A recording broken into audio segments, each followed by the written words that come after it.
Hey everybody, welcome to another episode of Age of Quarantine. My name is Chris Enriquez, I'm your host, and we have a very exciting episode tonight. I am just, God, what is there that I cannot say about Carina Round? If you're not familiar, please make yourself familiar. She is a incredible vocalist that has really gone under the radar, and if you're familiar with her band, Puscifer, more likely you might know them because Maynard from Tool is in the band. But what is incredible, who is obviously amazing, by the way. I mean, what is there that we can't say about Maynard as well? But what is there that hasn't already been said? Carina Round, on the other hand, has a solo career that dates back 20 years of amazing records and amazing projects and collaborations. And we're going to take this entire hour to really put some shine on her. And I just can't wait to dive in here. Obviously, as you hear in the background, if you don't know already, check out The Underwhelming, which is the new single by Puscifer. It comes off of their upcoming album, Existential Reckoning. And I'm going to talk to her about that and many things throughout the next hour or so. If you have any questions, please feel free to leave the questions in the question mark box in the bottom of the screen, and I will do my best at about half past the hour to get to those. And without further ado, it looks like Carina is about to join us, so I'm going to get her on the screen. And hey, how's it going, everybody? Thanks for spending your Tuesday night with me. All around the world, I see. Australia's in the house. Okay, everybody, let's let the internet do its thing, and we're going to have Carina on the screen in just a second. Thanks for the shout out, Shannon, and everybody else watching. Hello. Can you hear me? Is this working? Hi. Okay, great. It's working. We're all good. Looks like the internet's a little spotty, but Okay. Awesome. Thanks for joining me this evening, Carina. How are you doing? I'm good. I can hear you, but you're frozen. It looks like I think that everything should be cool on my end now. Is it okay? You see me moving around a little bit? No, but wherever you're frozen is beautiful. Oh, okay. I hope I'm not frozen making a weird face. You're actually perfectly fine on mine. I can see you perfectly and hear you. That's really all that matters because you're the star of the show tonight. So let me just start by I don't know if you saw my intro, but now all of your followers are just getting tuned in, and it looks like our audience are saying that there's nothing frozen on their screen. So as long as it looks good to everybody else, I think we're all set. But everybody on your channel that's following us, I just want to say welcome to an episode of Age of Quarantine. My name is Chris Enriquez. I'm your host, and Carina, welcome. And thanks for making time this evening. How have you been managing to get through this pandemic? Well, I have a 3-year-old son, so that's always the first thing I say when someone asks me about the pandemic, because anyone with a child doesn't need to hear anything else. But yeah, the biggest change for me was having to take him out of school and have him be on my person 24 hours a day. So I think, like everybody else at the beginning of the pandemic, at the beginning of the lockdown, when we all became sea-pod creatures, I had just grandiose fantasies about finishing my next solo record and cleaning out my garage and make my house perfect. And that quickly became apparent that I've been busier than I ever was before. Thankfully, we were making a Puscifer record, so I didn't entirely lose my marbles. Right. I mean, that's the one benefit of being a musician during. So there's pros and cons, obviously, but as a musician myself, I'm trying to read what people are saying because I've never done this before, and I'm scared that someone's going to say something nice about me, and I'm going to miss it. Oh, well, if you want to go there, we got a lot of nice things people are saying about you. We have people saying hello from Iceland and Australia. We have a lot of people tuning in from around the world right now. Scotland's in the house. There you go. I'll read a few to you that you might have missed. Everything a Reason is a beautiful song. Tiger Mending is a perfect album. Uh, Somebody said that I look good too. Thank you very much. You still frozen, but it's perfect. Okay, as long as it's okay. So yeah, we got a lot of people watching, Carina. You got a lot of support out there, and so yeah, I was gonna say the pros and cons. I think of being a musician. I'm a musician myself, and I think it gives us some opportunity to reflect and create and find some inspiration there. But on the downside, obviously, we're not playing live music. But decided to you guys decided to put out a record, which we're going to get into. I also just want to start out by congratulating you because my day job, I work at Revolver Magazine, and you are gracing the front cover of it. So congratulations. It looks great. That was a fun shoot. Yeah, shout out to Travis Shin. He did a great job on that front cover. Did you have... I've never had to worry about anything at a photo shoot. He's magic. He's like a wizard, just spinning around and everything's okay and everything's perfect, and then he's gone. He really is. Yeah, he's a legendary photographer. Anyone watching, not only should you pick up the new issue of Revolver, shameless plug, and you can see the photographs that Travis Shin took of Puscifer, but take a deep dive and check out his photography because there's a wealth of it out there.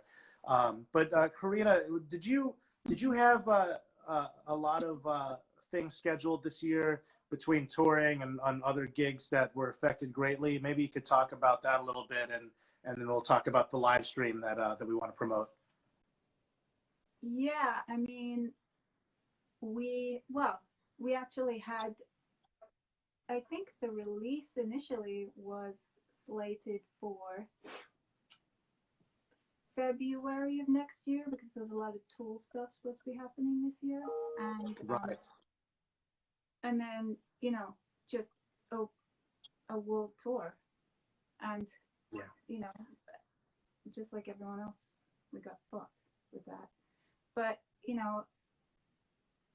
anyone that knows Maynard's music and the people that know me know that we're not the kind of people to just not do it because someone told you can't. So we decided to make something maybe even more little more special out in Arcasante, so that we could bring the record to you. And it's probably the one of the good things about this pandemic, I feel, is that a lot of people have been driven to rethink the way that they do things and possibly even just stretch themselves a little bit more than they usually would, and do something that maybe would never have existed if it weren't for the situation that we're in right now. Yeah, the creativity of musicians, whether it's a choice or not, it just has, specifically with what Puscifer is doing, I think is really cool. So what we're talking about is the October 30th live stream, Existential Reckoning live at Arcosanti. How did that come together, and what can fans expect? Also, by the way, if anybody wants to watch that, tickets are available at pusciferlive.com. That's how you gain access to watch that. But maybe you could fill us in on how that came together. I think, it's important. We knew we were going to do something like this. We knew that there was going to be some way of getting the album music played live out there because, historically, we're known for our live set. It's always just been like more than just a live show experience. And we also knew that everybody right now is doing live streams, and just because of the nature of the music and the project itself, I think instead of choosing to do a live stream in a studio or an empty theater or some kind of box, I just thought, why not choose a location that's going to bring another dimension to the music itself, and maybe somehow metaphysically share some of its properties even. The Arcasante is a really interesting location in that the architect Paolo Soleri, I think, was trying to really marry and integrate the idea of the old and the new, and how we could bring those things together. In that case, the ancient, because the land around the city, and the futuristic in terms of, the urban architecture that he was making, and how he could marry those two together without having to destroy either one, bringing Yeah. the old and the new together to make something unique. And the city itself just looks like it's almost like it just sprouted up in the middle of the central Arizona desert. I was going to say Arizona. We're talking about Arizona here. Yeah, yeah, it's in the middle of central Arizona in the desert, and it when you're there, it almost just feels like you woke up on the edge of the world. Right. Such unique, huge concrete structures, seemingly perfectly at home in the middle of this ancient land. Yeah, and Arizona is such a I know Maynard is he lives there and has his winery out there, and just from traveling through, it's a beautiful place, full of nature. So, I think that as you mentioned, I can't wait to see it, because I bet the visual aspect and the aesthetic of the nature and just the stage show that you guys are known for will match up so well with the music. And from what I've heard of the new record, it's incredible. I have so many questions about the transition musically throughout Puscifer's career to where you're at now. But yeah, definitely sticking to Existential Reckoning. It does come out on October 30th. And was that hard for you guys to decide on whether you should release it this year or not, considering the challenges being faced, or No, I think, well, obviously those decisions ultimately come down to Maynard, because he's the busiest one of all of us, and he has all of these things to juggle. And what usually ends up happening is that there's a period of time in the year around now, it's called, which is when he has time to work on music. So basically our recording schedule and our release schedule is pretty tightly based around his availability. So I think when the pandemic hit, tool shows weren't happening anymore. He was busy with the winery. He obviously has his kind of little empire out in northern Arizona that he is extremely hands-on with running, and he and his wife. That it seemed a natural occurrence, really. We started recording this music in July of last year, in 2019. it's a pretty quick turnaround. Yeah, it was we had a little longer this time than usual. Well, right. So you benefited off the creative process a little bit, I guess, in that sense, which is good. But yeah, still, like I can't believe between July and now with the October release, that just doesn't seem like for recording, especially for you guys as musicians that are very accomplished. That's pretty amazing. Would you say? Go ahead. Sorry. July 2019. 2019. I was gonna say, wow, really? I just misunderstood that. But, yeah, you think we're fucking robots? Well, certainly compared to, like, let's say a Tool record or a Perfect Circle record, but this is a entirely different project. So creatively, I'm gonna start early with the questions. I usually wait until 8:30, but I had a fan submitted question that I wanted to bring up early on because it's relevant to what we're talking about. This comes from username at Alicia Simone. She said, "I'm kind of curious about the direction Puscifer went in. It seems like V is for Vagina was a little more comical, and then you guys started to take a more serious tone. Can you talk about, like, sort of, I guess, like the evolution from then to now? Because I think that's a good point. The new record, from what I've heard of it, is not as doesn't seem as comical, I guess. You guys have a lot of different themes between the stage shows and the costumes, but this seems a little more on a serious tip. You may correct me if I'm mistaken. Well, we barely started. Who knows how Yeah. it's going to turn out? Well, with V, I actually came in after that was released, and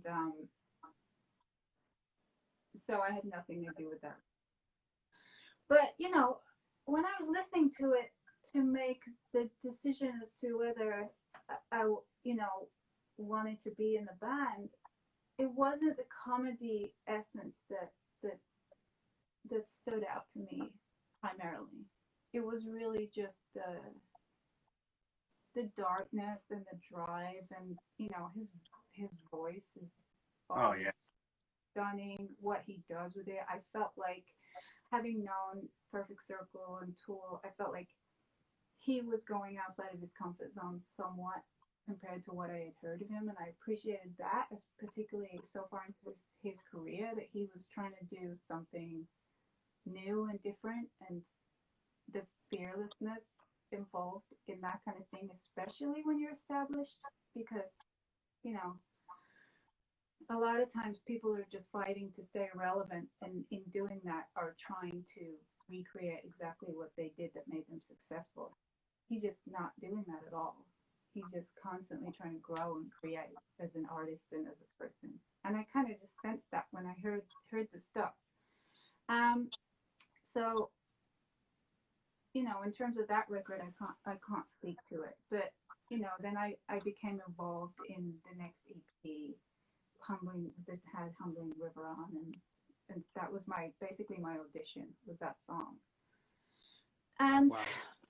honestly, I never ever heard a conversation about direction, or what it wanted to be. Maybe I just wasn't privy to that kind of conversation, but it always just seems like, and this word makes me want to vomit, but it's just a really organic process. The way I've seen this band go from kernel to finished record is that Matt Mitchell, hopefully you guys know who he is, will start putting musical snippets together in like a Dropbox folder, basically for the next record while he's on tour for the last record. Right. He's like the opposite of what people's perception of an artist or musician is. He's just like, and it's the same with all of us really. We're just like this work ethic, tunnel vision, wanting to work all the time and generally just getting down to it whenever we can. They're not the kind of people that are waiting to be struck by inspiration. They're just working all the time on something. So he started putting stuff in the folder for this record while we were touring Money Shot. And I think his evolution for this record was basically he had realized throughout his life that the music that he was attracted to, for the most part, tended to have these certain instruments from certain era, predominantly the 80s, and more specifically, a Fairlight 2 and synclavier, and just kind of some extremely rare, oversized synthesizers and samplers from that era. And he loved them so much that he sought them out and he bought them, and then he learned how to use them. And I think what attracted him about those instruments, not that you asked me this question, but No, this is really fascinating because it's a creative process. This is where I was going, so you just kind of naturally went there. Right. I think he liked the constraints of those instruments because he has literally unlimited technology at his fingertips. And the way his brain works is that you can put it all in front of him and he knows how to do all of it. Sky's the limit. And I think what he liked about these pieces in particular was that there's only really one thing that you can do with Fairlight. And he enjoyed, being inspired by the boundaries and the constraints that instrument gave to him.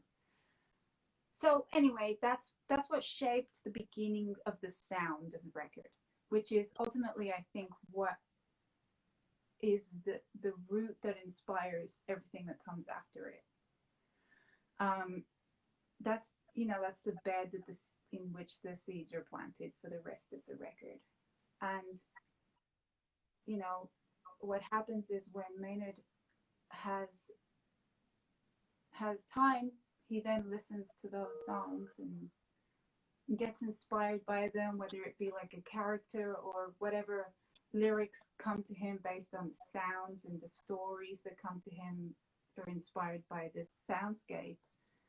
He starts putting ideas down. If it's like a maybe it's just a rhythm sometimes, or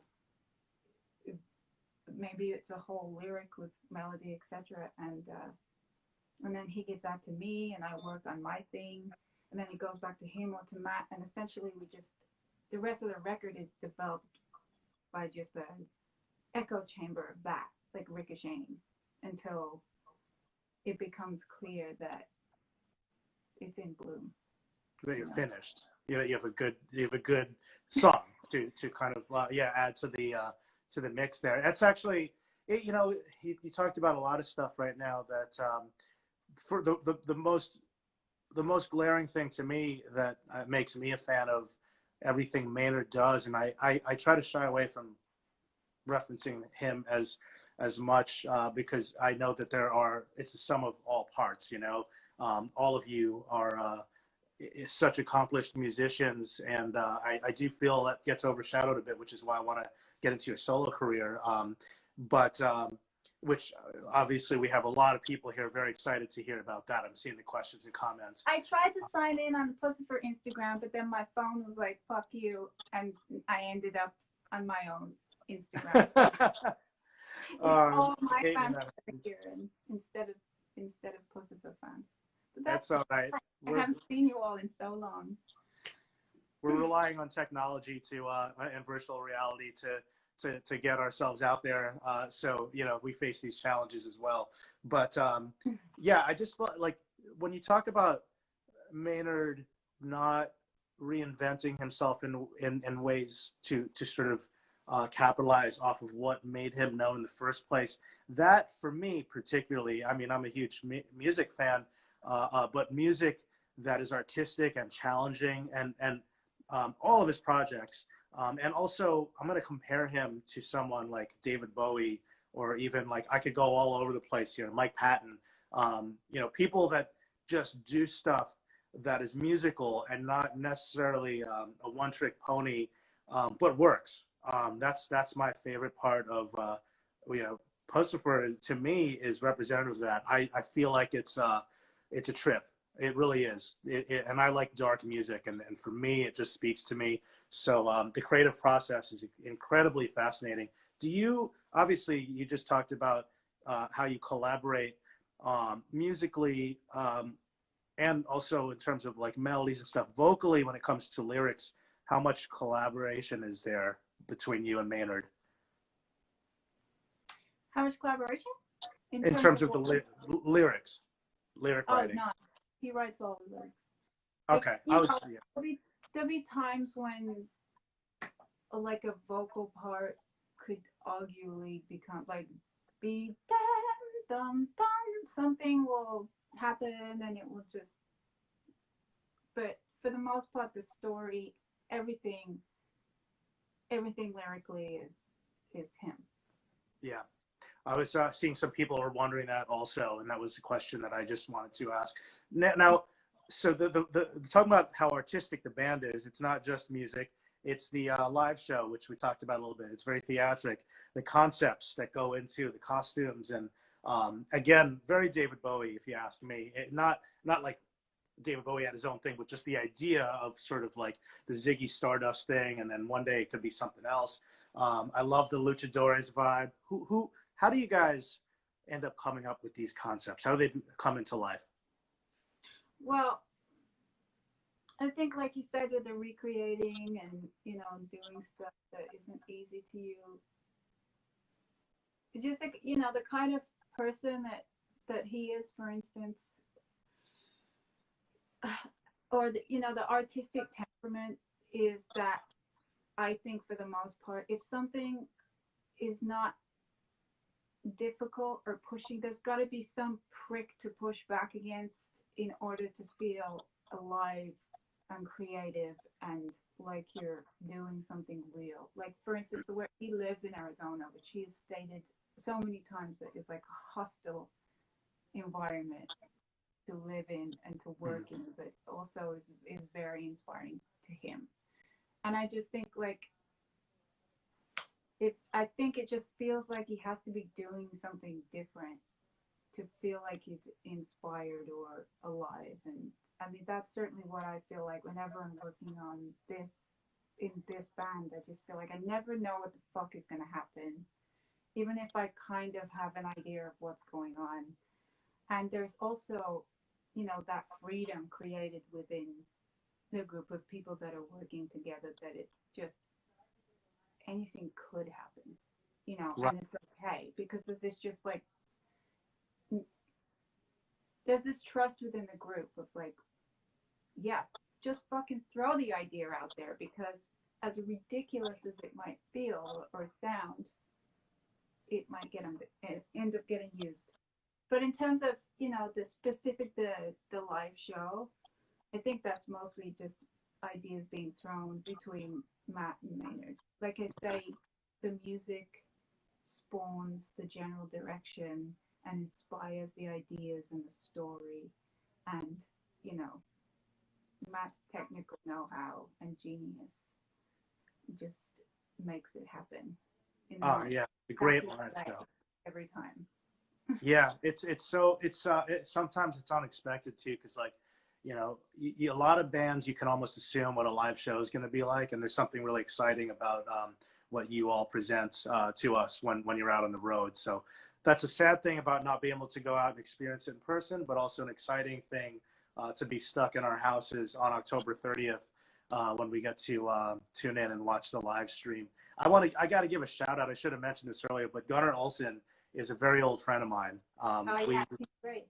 He is, and just so anybody watching, Gunnar is an amazing drummer that plays with Puscifer, and we grew up actually around here in the punk rock scene. So I've seen him just light years ahead of all the musicians I grew up with. So I just want to give him a shout out because he is unreal. Man, I'm a drummer, so I have to just address this. You have played not only with some of the best musicians throughout your career, and we're going to talk about your solo career for the next half an hour of this interview, but you've worked, correct me if I'm wrong, I'm going to list some drummers that you've worked with for the drum nerds out there. Gil Sharon, John Theodore. Personally, I didn't work with Gil. Gil was before me. But Was Gil before you? Okay. I must be Jeff Friedel. Am I right about that? Okay. Yeah. All right. And Tim Alexander from Primus. Yeah.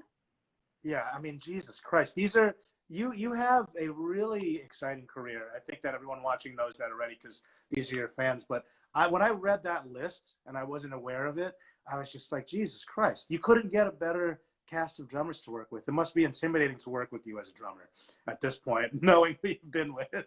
But that wasn't really a question. It was more of a statement. Like I said, I'm a drummer. No, it's right. But also, one person that you forgot, which is not your fault because credits aren't yet really, is the person that played the drums on this record is actually Sarah Jones, and she's wow, okay. a fucking monster. She's amazing, and she, I think she's someone we've wanted to work with for a few years now, and it finally just happened, and the direction was right musically to be using her, and she also played on Man Overboard, and I think one of the other songs on another record, but excuse me for not remembering. She's someone else to add to that list because I think once you've heard what she's done, you'd be impressed. We got some love from some people out there for Sarah as well that have seen her play live, talking about how great she is. And the new single that's out now, The Underwhelming, is from the upcoming album, and she did a wonderful job on that track. If you've heard it on all streaming, let's talk about your life a little bit prior to joining Puscifer. Where are you originally from, and how did you get started with music exactly? Maybe just kind of give us a general idea of your your upbringing and how all that came together for you. That's a loaded question, I know. I'm from a place smack bang in the middle of England called Wolverhampton, and if there's anyone from Wolverhampton on this, please show yourselves, because are you? Is this delayed? Is there like a delay of the people talking? Because I No, this is live. They're all talking to you live. Yeah, I'd really love to know that they're still out there. So I was born in Wolverhampton to my single mother, and she was obsessed with music my entire early childhood, and I think that's really where I got my start in music. It wasn't a conscious decision for me to be a musician. It just kind of evolved more and more into being. It was never a question in my mind. It was just something that I was going to be, and it just kind of had this drive and this tunnel vision, and everything else just fell by the wayside. And by the end of it, and still now, it was just like, okay, well, there's no fucking plan B, so right. This is what you're doing. I started playing around clubs in Wolverhampton, Birmingham when I was 17, 18, before I could actually play guitar even. I used to get on stage and like play the bottom string and while I was doing this and looking. And then eventually it was just so irritating to me that I would just stop playing and sing a cappella. And it was just that I started playing guitar basically was just a vehicle for my voice and what I wanted to say at the time. That was what songwriting was to me. It wasn't until later on that, I realized that production and doing something interesting with the sounds was as important to create an emotion, to create a feeling. When I started getting into production myself. I just started out as a 17-year-old, essentially with an acoustic guitar I couldn't play, touring, opening for so many different acts, and I got my foundation doing that, which I'm really happy about, because anything can happen when I'm on stage now, and I can pretty much deal with it. Right. Bootstraps and just being solo acoustic, opening for just, I opened for James Brown when I was like 19 years old, and I was playing an acoustic guitar, opening for, this Godfather of Soul, and the audience, it was unbelievable. It was in Hackney in London, and the audience were just fucking dumbfounded. They couldn't believe what they were hearing, and I was singing like all of my songs were dirges, and the last one was like 7 minutes long. It was on my first record, and it's called On Leaving, and it's the last song, and it's just basically just a visceral kind of grunting and screaming at the end of it, and sure. we're just like, this, we cannot fucking boogie. What is this? So I've pretty much been on stage with a lot of people I should have been on stage with, and a few people that I definitely shouldn't. That is a fucking phenomenal story, because I didn't know that, and I don't know how that's missing from your Wikipedia or any of the things out there on you, because that I'm going to go on YouTube after this and see if I could find anything from that gig, because that's wild. But that was before smartphones, honestly. Right. Yeah. Well, you know what? You're officially the first person I have ever spoken to that has opened up for James Brown. And God, like you said, he's the Godfather. We're going royal here. Your solo career dates back, as a proper career, I guess, that we're aware of, with records being released 20 years now, which is pretty wild. But but before, prior to that, like, are you vocal? Did you get formal training, or are you kind of naturally talented? Well, you're naturally talented. But I mean, what I mean is, like, when you look at certain musicians, let me phrase that, like, um, Kurt Cobain wasn't formally trained from all the books and things we know about him, but you have such a voice, and Maynard and all the people you work with. I just have to wonder to myself, because you've been compared to Jeff Buckley and Bjork and Robert Plant and so many greats. I just have to wonder, where did this come from?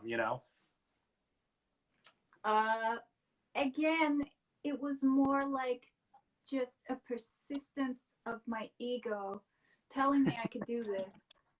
And eventually one day I just could. I just knew it. I just always fucking knew it. And I don't want that to sound egotistical, because I spent my entire career like trying to explain it away, that it was just, I just really wanted to sing and I believed in myself, whatever. I knew I could do it. My mother did not have the same opinion, because I would just sing all the time, never stop. And she would just constantly, in different words, just tell me to shut the fuck up, please. Man. Because, it was right around the time Nirvana came out, and all of a sudden it was this music I'd never heard. I hadn't heard the Pixies yet. I hadn't heard any of that stuff. And I'd never heard anything like this. So I'd be singing Polly Wants a Cracker in the back of the car for hours, and she'd just be going out of her mind. And then one day, I think for some reason, maybe I was at some wedding or something, and there was a karaoke machine, and I got on stage and I sang, and I could do it. And I could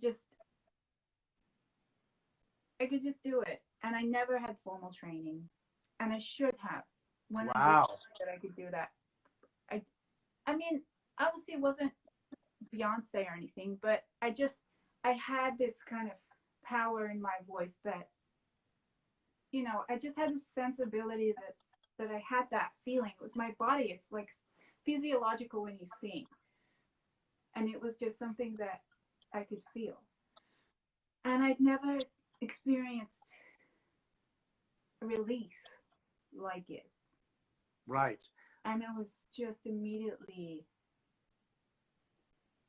I had become, Yeah. I already had all of these bubbling, I was a teenager, so I had so much to say that nobody, thankfully, ever had to hear. But, like everybody at that age, and it was my release. And, as it became my career, and I was, like I said, I was touring heavily at the age of between 17 and 21, and Right. 20 Right. from the beginning. And I'd never trained, and I didn't know what to do with my voice. And it kind of fucked me up a little bit, because particularly when I started, I had discovered that I had this voice, and I was just an acrobat with it all the time. It was relentless. Poor audience members. But, I never warmed up. I never warmed down. I drank a lot of booze, and just never took care of myself. So there was a period there where every couple of shows I would start losing my voice. So no, I've never had training, but at that point when I was signed to a major label, I did go to a tutor just to figure out how to do that and not ruin my tool, Yeah. No. Well, everybody. Simple. No, Carina, this is great. This is it's the challenge is to get as much information out of our guests for an entire hour, and this is the good stuff. I mean, can I just say that this is some of the most engagements I've ever seen on the show, and we're almost at episode 200. So people want to know this stuff. We got a lot of questions. I think people are going to get mad at me that I may not be able to get to. I'm going to do my best, but. I just want to say, people are talking about what an incredible range you have. Until the end of the day, they can, anything that doesn't get answered, they can DM me and I will answer them. until Well, the there end you of the go. You got an open invite to DM Carina. There you go. And you know, I hate that Instagram. You mentioned you haven't done one of these. It actually has a timer that kicks us off, and we have 20 minutes left. But that's enough time to talk about a few more things here. I just want to say everyone's talking about what an incredible range you have and what an amazing vocalist you are. I'm going to talk about some of your solo records. But I think something that we should mention is, you know, I've always felt this way. You know, this whole idea now of these like vocal shows that are contests like American Idol and The Voice. I just think it's such BS because you have all these people that are trained, and it's great. They're good at what they do. But what would have happened if Mick Jagger went on there, or David Bowie, or Bob Dylan? You know, would they have been discouraged from I pursuing their wouldn't be dreams, and there. would we have? Sorry. I just think it's a certain kind of, I don't know what your question was, but I'm guessing. I just think it's a certain kind of question, a certain kind of person that goes onto a show like that. And it's not an artist that is driven by the content of the art and just the creating of the art. It's somebody that wants to be perceived as good or famous or Yes. successful Yeah. in a particular way. And that's not to say it's a bad thing because horses for courses, but you know, it's not doing anything for the art world. It's doing Absolutely. something Absolutely. for the reality TV, the kind of people that watch reality TV or whatever, or the kind of people that want to see people be crushed emotionally or that want like a dopamine hit when the person that they like had something good said about them, or you know, I don't know. Yeah. It's all useful in some way or another. Yeah, I mean, somebody just mentioned songwriting is not really, you know, it's a different thing. And songwriting for you has been, you know, the first Blood Mystery in 2001. I want to, we've seen some comments about the other records. I want to give a shout out to Michael McLevore from a great band in New York called Candiria, who's a big fan. That wanted me to just mention that Things You Should Know and Tiger Mending are life-changing records for him. Yeah, let's talk. There you go. Yeah, I mean, how could it not be when you're touching other people's lives with your music? I'd imagine it's got to be even more so for yourself. You've really done a lot in the past 20 years, and it's taken you to some interesting places. You know, I want to talk about some of the people you shared stages with too. What was it like opening up with your solo career with Annie Lennox? That had to have been an insane highlight for you. Yeah, it was because she's a fucking badass, and Yeah. she. It was like getting schooled every single day. I just watched, just watching her perform, not just sing. I mean, perform in the highest order. Whether you like some of her solo stuff or not, she's a queen. It's a funny story the way I opened for her because I was doing it solo, of course. Um, I was still signed to Interscope at the time because for my album Slow Motion Addict, and it was going to be so inexpensive to tour with her. It was going to be like whatever. I needed like $4,000 or something to do the tour, and Interscope declined the tour support, which was which was what prompted me to ask to be released from the label. But anyway, me being me, I rolled up my sleeves. I learned how to screen print T-shirts. I bought a bunch of T-shirts. I designed the T-shirts myself. I screen printed them in my apartment, in my house in Hollywood. And I had one giant suitcase, which was like bigger than me, full of merchandise. And then I had one that was full of gear and my clothes. And then I had a guitar that I would carry on my back. And I traveled on a cruise bus and I just fucking made it happen. And I got to watch her sing every night, which was a miracle. And, you know, I also got to hone my live skills in a different arena, which was to a much bigger audience, and let's say, I don't want to say more sophisticated audience, but definitely more sophisticated setting. And again, like how to manipulate an audience is not necessarily there for you.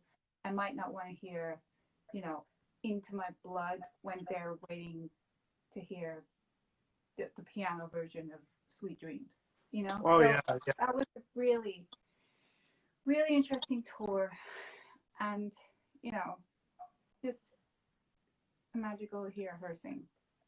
Absolutely, and that's a interesting thing to kind of develop throughout your career too. It's like you go from like doing your DIY stuff, which I guess you're still doing even during this time. Which props to you for being a go-getter and taking it to your own hands. And but also just the idea of like now, how do I translate to an audience that's here to see somebody else? How do I keep them engaged? And how do I turn into I'm not just being a good singer, but someone that can hold the attention of thousands of people. Well, the key, I think, also is to find the balance of how do I do that without uh, fucking with, to put it very simply in a cheesy way, without fucking with your integrity. So Oh yeah, yeah. you basically just have to, the key I found is to just own it. And then the people that love it, and the people that don't. But, as long as you own it and you're authentic, most people can't really fuck with that. I couldn't agree with you more. I speaking of people that will appreciate when you own it. I'm gonna start taking the questions from everybody because I feel like I've been ignoring everybody, and it's time. My battery's low. That's Uh oh. Uh oh. I have an old phone and I didn't realize it was gonna happen. So hurry up. Okay. Let's see. Let's get some questions here. All righty. Here we go. We'll take this one from El Bazika. Which of the Puscifer tours has been your favorite? They've all been very distinctive. The next one. Okay, we'll take the next one. Same person. Will there be any solo music coming? We miss you. Yes. Okay, Course. there you go. Okay. Next question from MRK9SP. What's a song you love but find difficult to perform live? The Last Time from my album Tiger Mending. Maybe you're talking about Puscifer songs, but No, I think they just mean in general. yeah, that song was hard because it had Sierra Swan singing all over it, which her voice texture of her voice created something that I just couldn't do myself because she's this cavernous, syrupy, beautiful vocal, and then it's the highest probably before I joined live Tears for Fears. It's the highest I'd ever had to sing on stage with the most sustained note. So that was hard, but also, it's just when you're standing up there just doing the whole, it was kind of rapping. So just felt a little bit weird doing that, but essentially it turned out good. All right, we got another question from Alexander Haber of Heavy New York. How was the experience of making a music video with Scott Ria? Scott Ria was absolutely brilliant, driven artist who, for no reason, just wanted to make a bunch of videos with me because he just wants to make stuff, and I loved that about him. And for me, like looking back on it, the last time was potentially the wrong song for me to choose to do with him, but it was also the wrong song to choose as a single if I think about it artistically, because it doesn't necessarily represent the record best, but it just is it turned out kind of gothy and weird and super kind of something that I ultimately like to get away from when I'm making my own stuff, because it's not totally who I am. So that experience in itself was strange. It turned out it was a big production. There wasn't a lot of budget, and everything was on a complete shoestring, and it was very stressed out environment. So that experience in itself wasn't awesome, but working with him as an artist was great because, you know, he just wants to make things, and he's very, very good at it. And his visuals, even if that didn't totally turn out a way that I would choose, ultimately, his eye is very beautiful. Very exceptional, yeah. Um, when it comes to creating your solo stuff, I think that a lot of the music, and this is the outsider speaking, obviously, you know, it's a different thing, but I use the word dark, you know, which is a very vague term, but I enjoy dark music. You know, what is the creative process? Seen some people ask to for you when you're working on your solo material. Um, I think when I'm in it, when I'm fully making a record, I just try to always be open to that subconsciously, and the way that I do that is I, I try to write every day, no matter what. Like, Wow. yeah, it's like right now, like I say, I have a 3-year-old tornado, so I'm on suicide watch. But you know, it's a lot more labored for me than than it is working with Puscifer. There's really no one to ricochet off of, and I'm more of the kind of artist that Maynard wants to slap, I think, and just like tortured and, you know, looking to find the darkest part. And I'm sure he works very hard on lyrics too, but like laboring on the lyrics, writing verses and verses and changing and whatever. So it's not always the most joyful, pleasurable experience for me, but obviously in those moments when I'm hitting on something or experiencing the becoming of something, it's the most joy I've ever felt in my life. So it's a complete roller coaster. Yeah.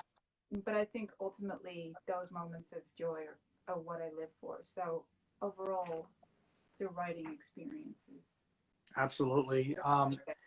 I've seen a couple people ask this question, and I can't help but ask it because I'm a huge fan of your partner's band as well. I grew up listening to Failure. So I just want to say, we all know you've worked with a lot of talented people, from Billy Corgan to Brian Eno and Tears for Fears. Do you think we'll ever see a record with you and Greg Edwards creating together? Or is that not really, do you guys kind of try to keep it a little separate on that tip? well. He's all over this record. He played bass on the Puscifer record.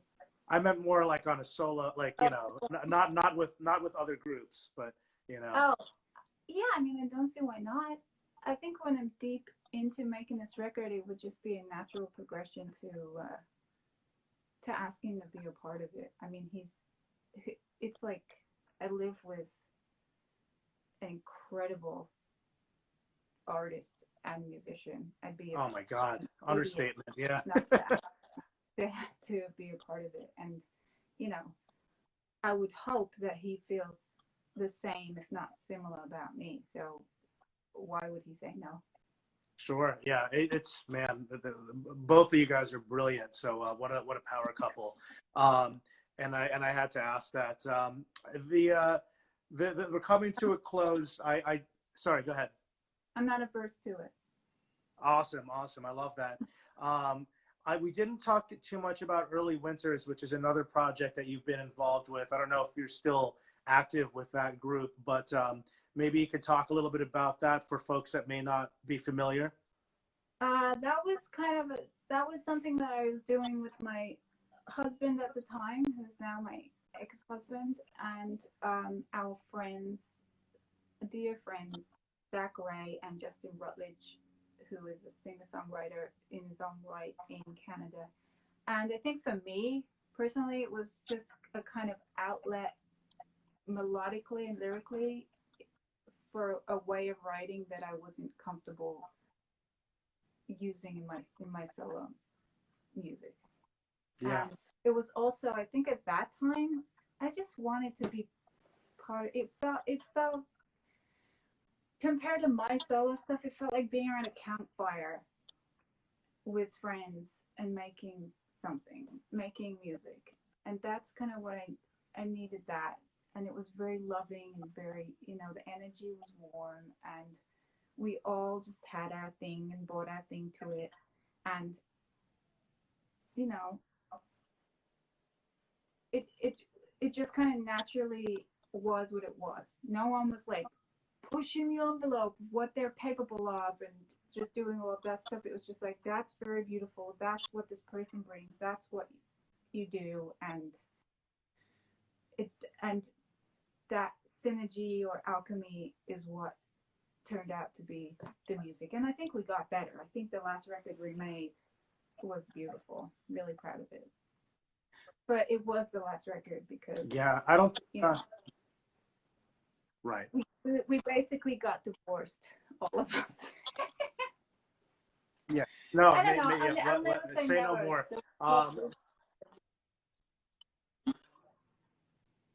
I just wanted to make sure we touched on all of your projects, and that's a notable one.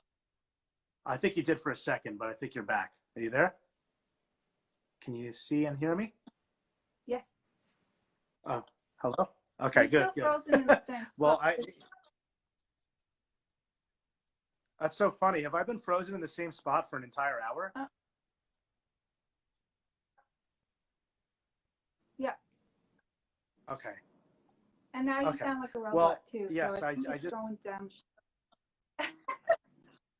Oh no. Okay.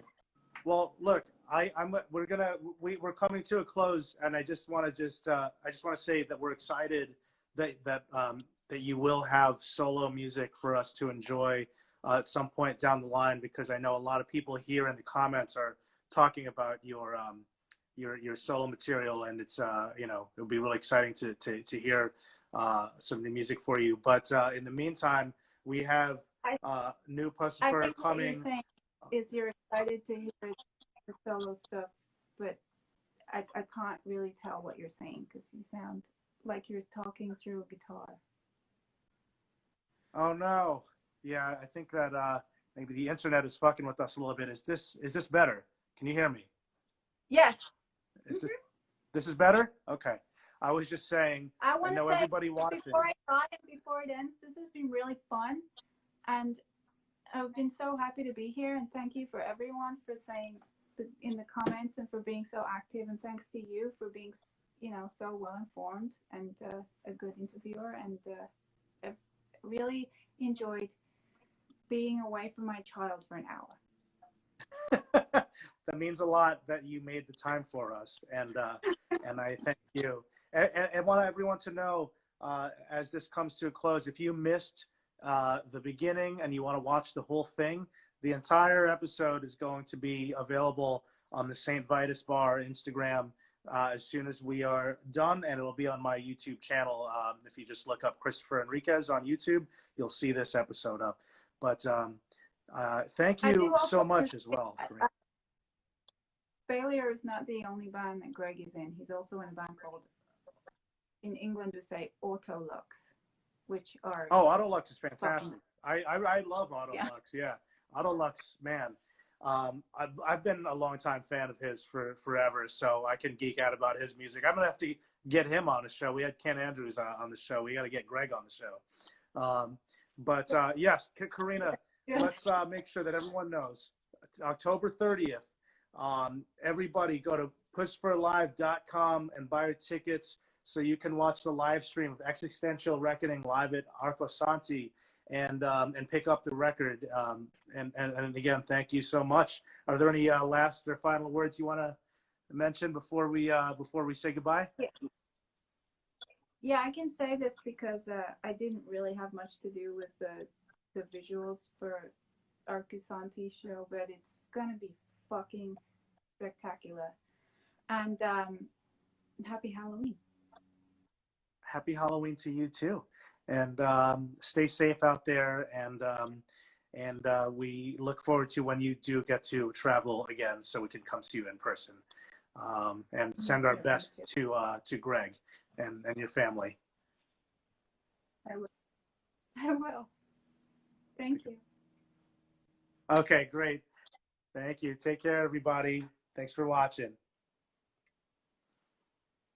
All right, everybody. If you missed the entire episode if you missed certain parts, you can watch the whole thing all over again on Instagram in about 2 or 3 minutes here. And thank you.